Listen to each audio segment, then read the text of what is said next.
విజయోత్సవ సభకి సర్వం సిద్ధమైంది. నాదెళ్ల మనోహర్ గారు ఉన్నారు, అలాగే కందులు దుర్గేష్ గారు ఉన్నారు. సార్, ఏ రకంగా సాగుతుంది జనసేన ఆవిర్భావం దగ్గర నుంచి?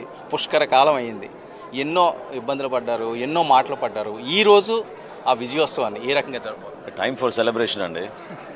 ఒక పండుగ వాతావరణంలో ఒక ఉత్సవం జరుపుకోవాల్సిన సందర్భం ఇది. మనస్ఫూర్తిగా ఇన్ని సంవత్సరాలు పవన్ కళ్యాణ్ గారు ఎంత కష్టపడి పార్టీని తన భుజాలపైన మోసారో, ఆయన్ని ఎప్పుడు కూడా వదలకుండా నిలబడిన మా జన సైనికులు, వీర మహిళలు ఎంతో అద్భుతంగా ప్రతి కార్యక్రమం ఒక పిలుపుతోటి విజయవంతంగా నడిపించే మనస్తత్వం.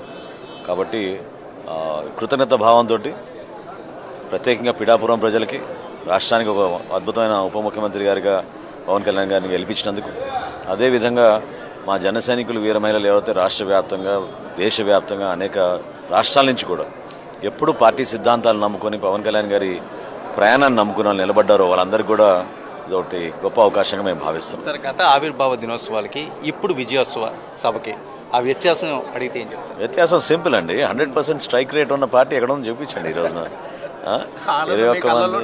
21 మంది శాసనసభ్యులు, 2 పార్లమెంట్ సభ్యులు, రాష్ట్ర వ్యాప్తంగా అనేక మా నాయకులకి పదవులు, క్షేత్రస్థాయిలో రాబోయే రోజుల్లో పార్టీ పటిష్టం కోసం మేము చేయబోయే కార్యాచరణ, వీటితో పాటు నిజంగా నేను ఇందాక అన్నట్టు ఇట్స్ సెలబ్రేషన్ టైం. ఖచ్చితంగా మేము వాళ్ళందరికీ కూడా కృతజ్ఞత తెలుపుకోవాల్సిన అవసరం ఉంది.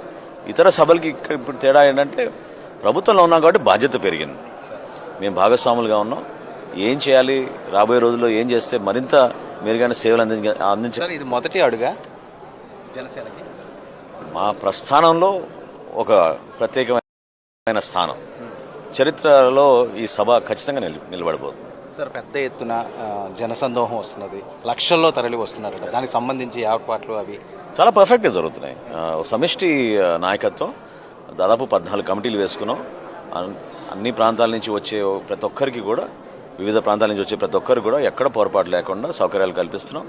వేసవకాలం బాగా ఎండలు పెరిగినాయి కాబట్టి ఫ్రూట్స్ కానివ్వండి, బటర్ మిల్క్ కానివ్వండి, వాటర్ కానివ్వండి, ఓఆర్ఎస్ ప్యాకెట్లు, మెడికల్ టీమ్స్, అంబులెన్సెస్ అన్ని విధాలుగా సిద్ధమయ్యాం. రిటర్న్లో కూడా వాళ్ళందరికీ కూడా భోజనం ఏర్పాట్లు చేస్తారు. ఎందుకంటే ప్రతిసారి ఏమవుతుందంటే సభ పూర్తి వరకు కొంచెం లేట్ అయిపోతుంది.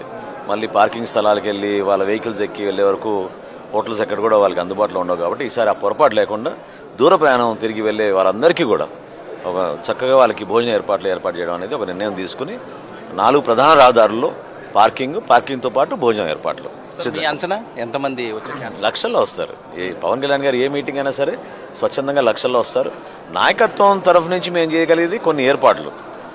కానీ ఈ సభని ఎందుకంటున్నానంటే, ఎవరికి మేము అంకితం చేయాలంటే, ఎవరైతే ఆ జన సైనికుడు ఓ జెండా పట్టుకుని 2 లీటర్లు పెట్రోల్ పోసుకుని బండిలో పవన్ కళ్యాణ్ గారి పిలుపు మేరకు 100 కిలోమీటర్లు వచ్చేవారో వాళ్ళే ఎక్కువ ఉంటారు. సార్, కళ్యాణ్ గారి దిశానిర్దేశం ఎలా ఉండబోతుంది ఈ సభ ద్వారా? ఎందుకంటే ఇంతకుముందు కళ్యాణ్ గారు మాట్లాడడం వేరు, ఈ సభలో ఆయన ఇచ్చే ప్రసంగం అంటే ఒక క్లియర్ రోడ్ మ్యాప్ అండి. దేశ భవిష్యత్తుని దృష్టిలో పెట్టుకుని ఇటువంటి నాయకత్వం మనకి ఎంతో అవసరం. పవన్ కళ్యాణ్ గారు ఏంటంటే నిస్వార్థంగా ప్రజల కోసమే నిలబడే వ్యక్తి.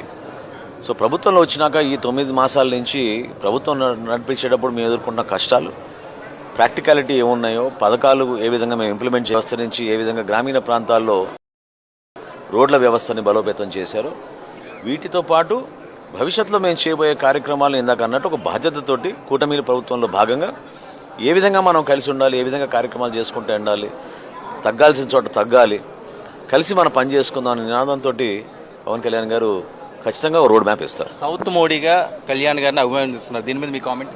అట్లా ఒకరితో పోల్చుకోవడానికి కాదండి, కానీ ఈ ప్రయాణం అనేది చాలా యూనిక్ ప్రయాణం పవన్ కళ్యాణ్ గారు.